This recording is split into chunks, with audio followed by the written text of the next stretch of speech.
I can say only from the standpoint of somebody who teaches academic writing. And I can't speak for every other aspect of what is called as quality or what constitutes quality in higher education in Kerala. But coming from where I am, which is I studied in BA English in Maharaja's College, I went to JNU, and I realized this long ago that nobody in India officially teaches you how to do write in an academic context. And I think partly it's because you are expected to learn it on your own, and people still do that. What I learned when I started teaching academic writing in Central European University is that the university is unique because it's an English language university, an American graduate school based in post-communist Eastern Europe, with students who come from former Soviet Union, who learned all their life in their mother tongues, Romanian, Hungarian, Serbian, and in a way it's very similar to situation in Kerala in SSU as Kaladi, where students come from Malayalam medium. What I have learned in my last 13 years is that one very important factor that can ensure quality in higher education is a systematic, structural intervention in imparting skills of academic writing. And this should not be optional. This should be compulsory and mandatory. And I can tell from my experience that actually people can learn it. And they do. And some of my students who never did academic writing before, after one semester, they write better than American students or those who have English as native language. So there is enough research, there is enough evidence to prove that academic writing can be taught. You need to have a separate pedagogy for it. So I am now part of a fellowship called Center for Liberal Arts and Science Pedagogy from New York.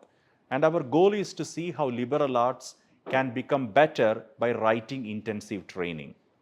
So I think the goal should be to have more writing-based teaching, more writing-based learning. So the short answer, I would say that my experiences in JNU and IIT proved to me that those who excel, they do it on their own.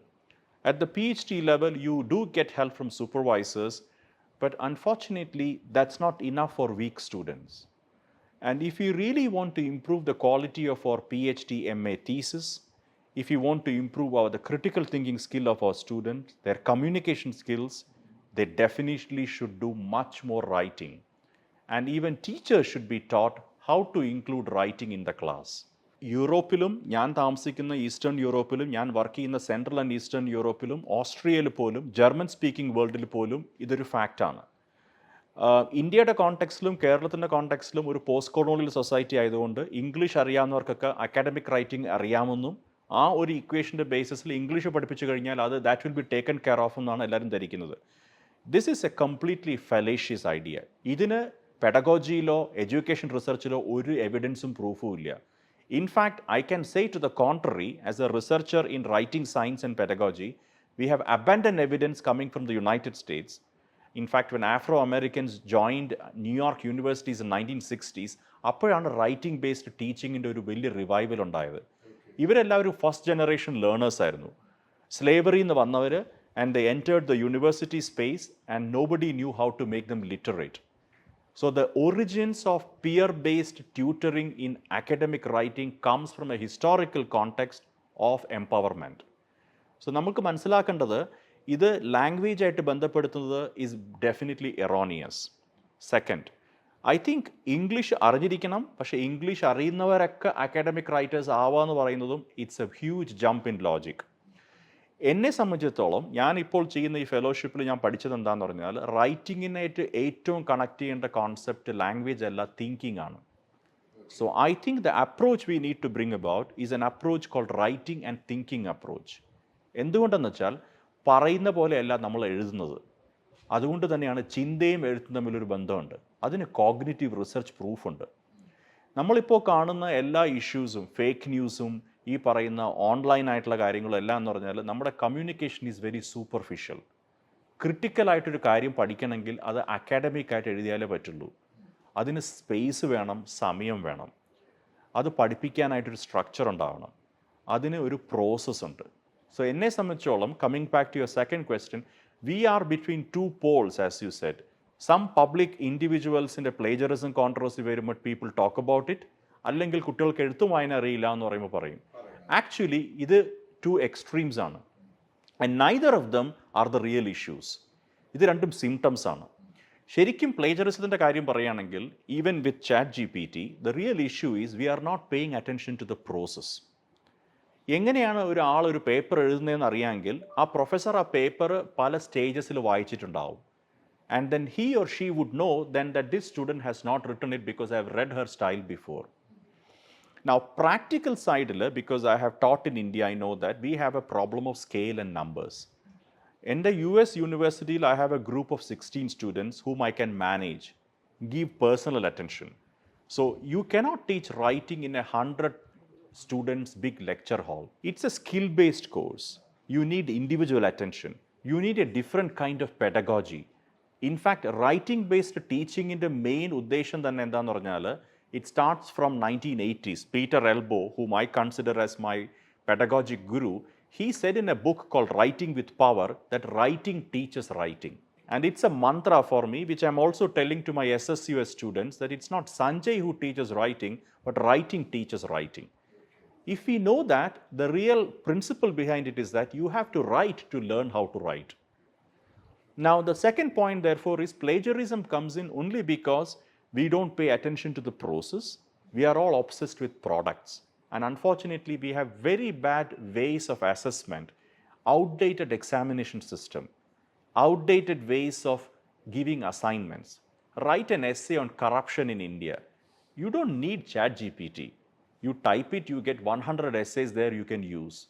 These are very unimaginative assignments, partly because this is how the professor must have learned.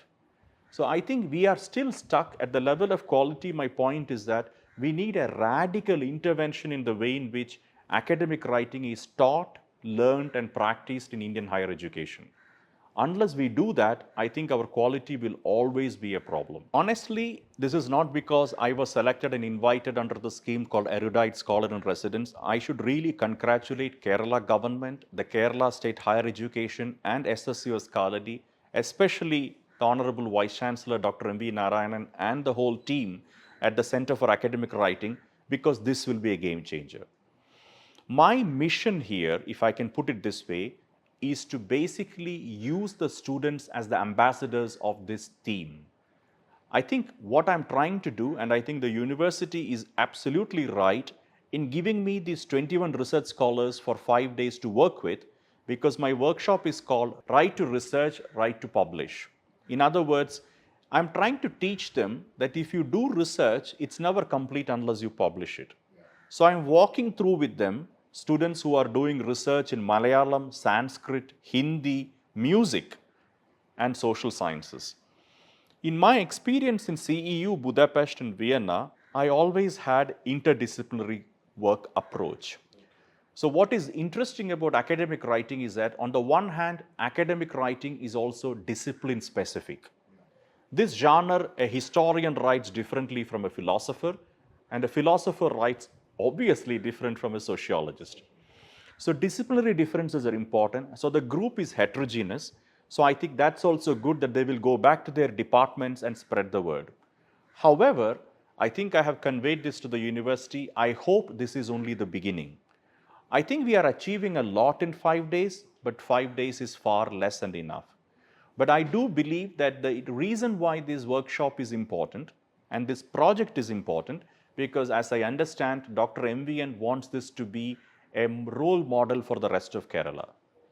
And I hope we can show through the results that I teach at Osaka University, Japan every year, and I give students 6 months after my class to publish a paper, and they do. So I have set here a tangible outcome so that the government of Kerala can know that we delivered. I think just like everything else regarding education, Kerala has a fantastic advantage. I would say if we want to do this as a pilot experiment, I couldn't think of a better place. That's why I'm here. I'm here not only because I'm honored and grateful for being selected, but I'm also a researcher on writing. And I'm doing a project where I'm using this as my case study.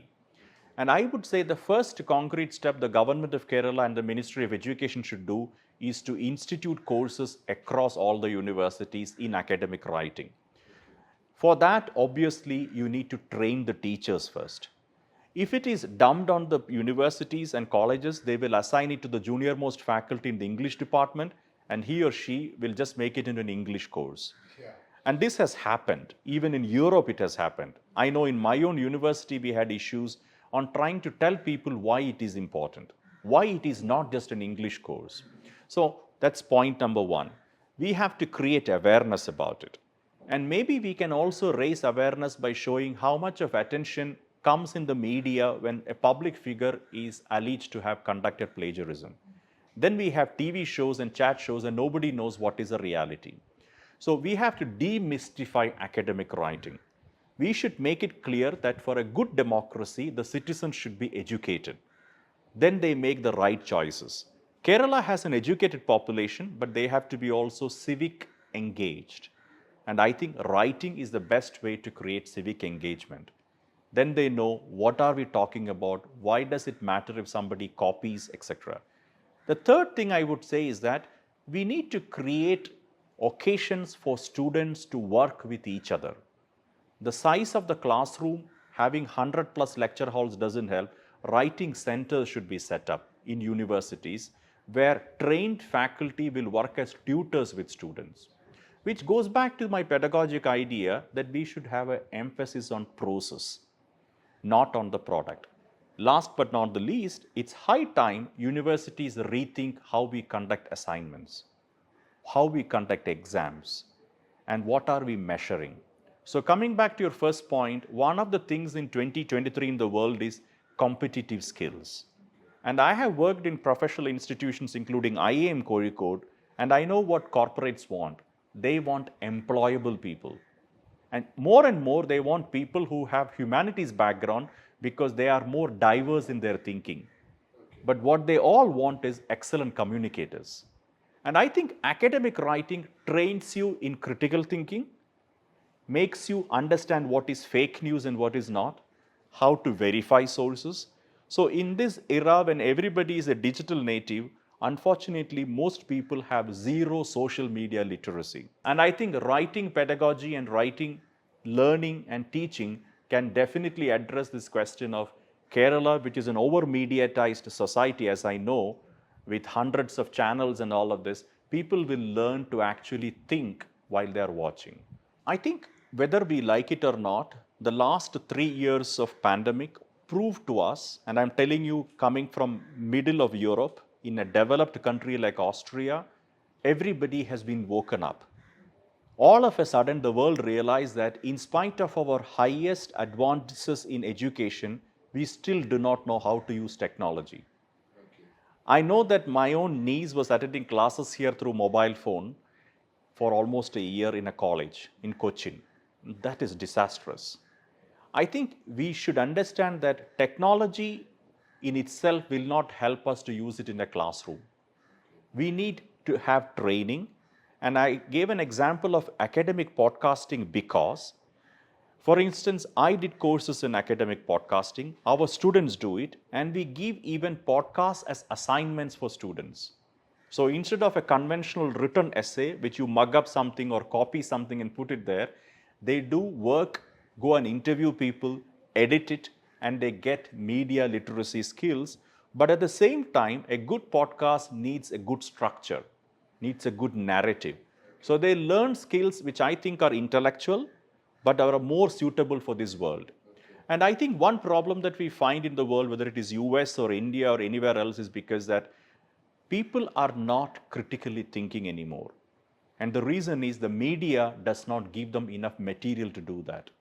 So this way you can intervene and create critical content. And last but not the least, you can even ask them to listen to podcasts. So I give in my writing class, I make them watch news. Okay. I make them listen to podcasts. So we had a big workshop 2 weeks before I came on climate crisis. Okay. In Austria and Germany, there is a huge agitation called the last generation protest.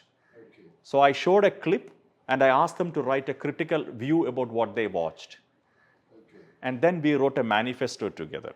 Okay. So in other words, I think there is a great possibility of using audio and video in the classroom, either as teaching material, but we can also use it as assignment material. Well, I would say so too. I mean, that's my dream as a teacher, to actually transcend genre and language. So where I can deal with students of SSU or Scholarly with the same way in which I deal with my students in CU, Vienna, or in New York. I think, unfortunately, in a global scenario, we have to think now beyond race, country, class, religion in the classroom, because they are living in a world governed with technology. And they have it on their hands, but the teachers, I think, are still far behind the curve. I can only narrate to you what has happened in Europe in the last 10 years. As I told you, these are all out there in the public domain. Heads of state from leading European countries, ministers, had to step down because it was proven that they had committed acts of academic misconduct. Now, as I said again, what is interesting for me as a teacher of writing is that, unfortunately, these remain at the level of media attention for a few weeks and months, and we forget the issue. But it is also true that I think part of the problem is people really don't understand what happened. So I think we have to connect the issues of plagiarism by public figures also as issues of morality. And I think writing should be closely connected to ethics. And we have to own what we are writing. And therefore, academic writing, teaching and learning should teach us that plagiarism is not just about taking somebody's work, it's also about intellectual property rights. It's also about legalities. You know, in many universities, you can be sued. The degree can be taken away. So it has real life consequences. So other than naming and shaming a public figure, I think the question is also ethical and moral. It is almost like cheating. It is like stealing. When I sit in adjudication committees regarding plagiarism, one complaint or one defense I hear from many people who are alleged to have committed plagiarism is that they did not know. And we have the famous saying in English, ignorance is not bliss, at least in this case. And I think the second point is intent. A lot of people say, I did not intend to. And in my policy, which I shared with the SSUS students today from our university, we clearly state intent is not relevant for plagiarism. How can you find out? Scan the brain of the person. Okay. So why are we talking about intention when we know that we don't talk about intention with other crimes? So maybe we have to make it very clear that we have to be very careful about what we use. We should know whom are we taking an idea from.